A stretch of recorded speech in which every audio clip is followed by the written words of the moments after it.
Okay, so the Shadow Generations Dark Beginnings prologue animation just released its final part, and I'm gonna be real with you, I didn't really fuck with it. Ever since the first part came out, I didn't really like it, and don't worry, I'm going to explain it all in this little video. By the way, if you didn't watch the animations, then do it right now because I'm not going to do a shitty recap.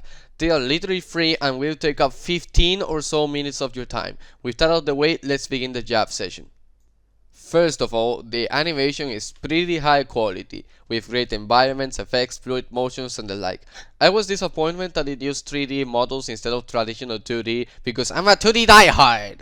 Yeah, I know, it uses effects and the like to sell the illusion that it's 2D, but I noticed that it was 3D from just the trailers and that kinda took me out of the experience when I watched it.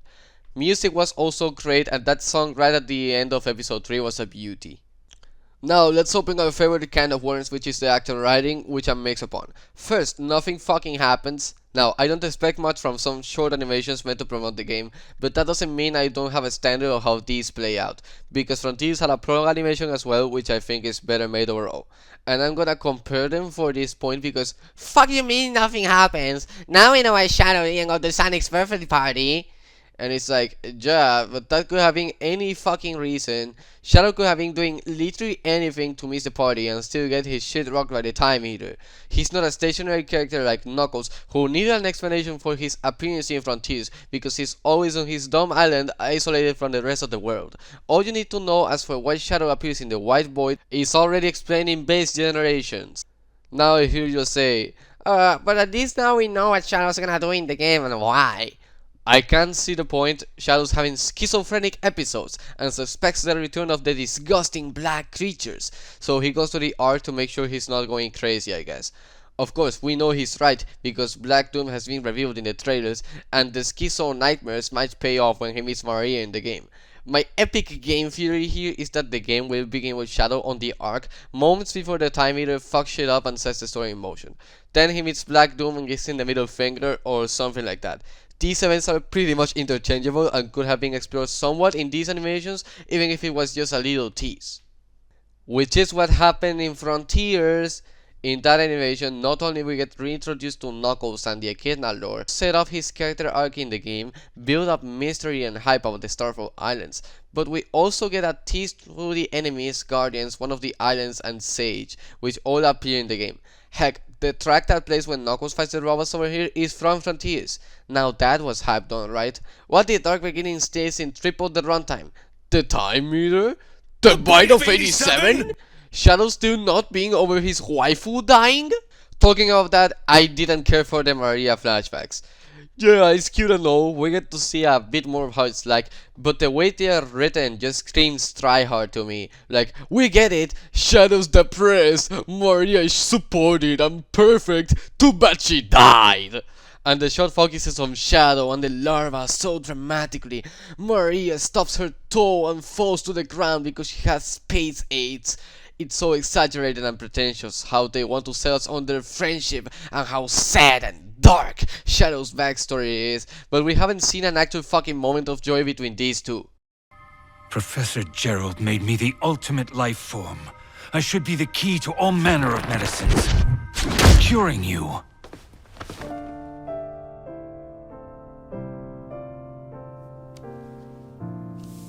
Are you mentally unwell? Are you having an emotional breakdown right now? Oh, do you have the big sad?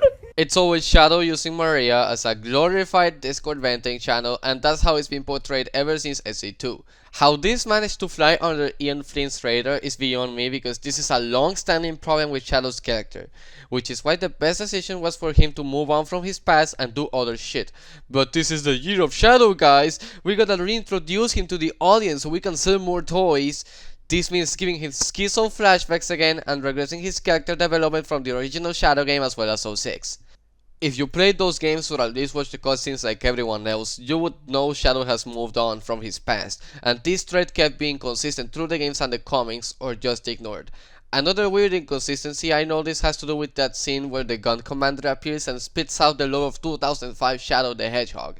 That's another weird quirk of the writing in the third episode because Rouge does something similar at the beginning. She just spits out the whole lore for no fucking reason.